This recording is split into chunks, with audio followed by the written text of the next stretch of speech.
Shalom saudara-saudari, selamat malam. Bersama saya Pendeta Jaya Hulu dalam program Renungan Malam. Damai sejahtera daripada Allah Bapa, kasih daripada anaknya Tuhan kita Yesus Kristus, dan persekutuan daripada Roh Kudus akan menyertai kita sekalian. Sebelum kita merenungkan firman Tuhan, mari kita berdoa terlebih dahulu. Bapa yang baik, kami bersyukur kepadamu sepanjang hari kami telah lalui, dan malam hari ini aku berkesempatan untuk merenungkan firman-Mu. Kiranya Engkau yang membuka hati dan pikiranku, berbicara bagiku ya Tuhan dalam segala keterbatasan dan kekuranganku, bahkan ketidakmampuanku untuk mencerna apa yang menjadi kehendak-Mu. Dan itu sebabnya aku mau mengandalkan Roh-Mu, sehingga itu yang dapat membuka hati, pikiranku, dan dengan demikian memiliki pikiran, perasaan yang terdapat di dalam Kristus Yesus. Berbicara bagiku, di dalam nama Tuhan Yesus aku telah berdoa. Amin. Renungan firman Tuhan pada saat ini kita ambil di dalam Amos 7 ayat 7 sampai 9. Demikian firman Tuhan, inilah yang diperhatikannya kepadaku. Tampak Tuhan berdiri dekat sebuah tembok yang tegak lurus dan di tangannya ada tali sipat. Lalu berfirmanlah Tuhan kepadaku, apakah yang kau lihat Amos? Jawabku, tali sipat. Berfirmanlah Tuhan, sesungguhnya aku akan menaruh tali sipat di tengah-tengah umatku Israel.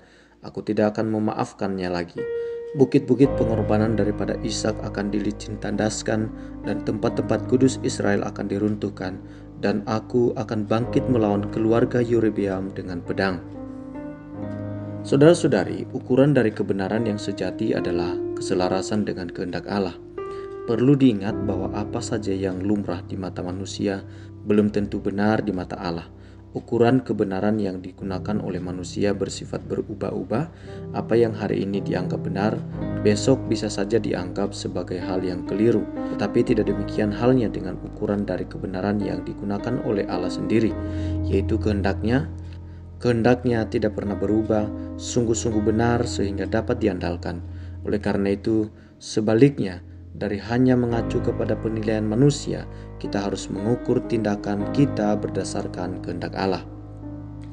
Tolak ukur dari kebenaran yang sejati inilah yang diperlihatkan oleh Allah kepada Nabi Amos seperti yang dicatat di dalam Amos 7 ini. Di situ Amos melihat Allah sedang memegang sebuah tali sipat. Itulah tali yang digunakan orang untuk memeriksa apakah suatu tembok dalam keadaan tegak, lurus, atau miring. Melaluinya Allah mengutarakan bahwa Ia sedang memeriksa kehidupan umatnya berdasarkan ketaatan mereka terhadap firman-Nya. Apabila mereka hidup menyimpang daripada kehendaknya, maka umatnya bagaikan sebuah tembok yang miring yang akan segera dirobohkan. Berarti sebaliknya dari hidup sekedar meniru lingkungan kita sebagai umatnya, kita harus hidup selaras dengan kehendak Allah. Pertanyaannya bagi kita adalah, sudahkah Anda hidup selaras dengan kehendak Allah? Apakah buktinya? Mari kita berdoa. Bapa yang baik, aku mengucap syukur kepadamu untuk kebenaran firman-Mu yang mengingatkan aku kembali. Tolonglah diriku agar aku dapat hidup bagaikan garam di tengah kehambaran dan terang di tengah kegelapan. Mampukan diriku untuk hidup berbeda dengan dunia sekitarku, sebab bila aku berjalan sesuai dengan kehendak-Mu, barulah hidupku akan menyenangkan hati-Mu. Oleh sebab itu ya Tuhan, dengan anugerah-Mu tolonglah diriku agar aku tidak hidup berkompromi dengan kemelencengan dari dunia sekitarku. Tuntunlah diriku dengan roh dan firman-Mu agar aku senantiasa hidup sesuai dengan kebenaran-Mu. Ya Tuhan, aku bersyukur kepadamu karena Engkau telah menyertai dan menunjukkan jalan-jalan-Mu yang harus kutempuh di dalam kehidupan ini. Dengan Roh-Mu Engkau telah menjaga langkah-langkahku agar aku tidak menyimpang dari jalan-jalan-Mu. Di dalam penyertaan-Mu, aku mengalami berkat-Mu berlimpah-limpah sehingga keberhasilan senantiasa menyertai hidupku.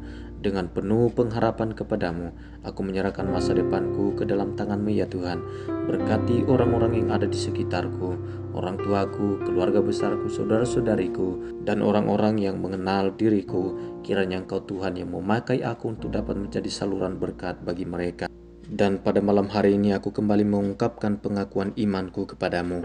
Aku percaya kepada Allah Bapa yang Maha Kuasa, Khalik langit dan bumi, dan kepada Yesus Kristus anaknya yang tunggal, Tuhan kita yang dikandung daripada Roh Kudus, lahir dari anak darah Maria, yang menderita sengsara di bawah pemerintahan Pontius Pilatus, disalibkan, mati dan dikuburkan, turun ke dalam kerajaan maut, pada hari yang ketiga bangkit pula dari antara orang mati, naik ke surga, duduk di sebelah kanan Allah Bapa yang Maha Kuasa, dan dari sana ia datang untuk menghakimi orang yang hidup dan yang mati.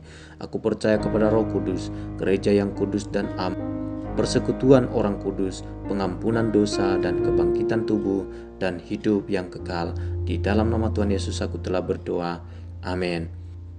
Saudara-saudari, bila saudara diberkati dengan perenungan pada malam hari ini, silakan meninggalkan komentar di bawah ini.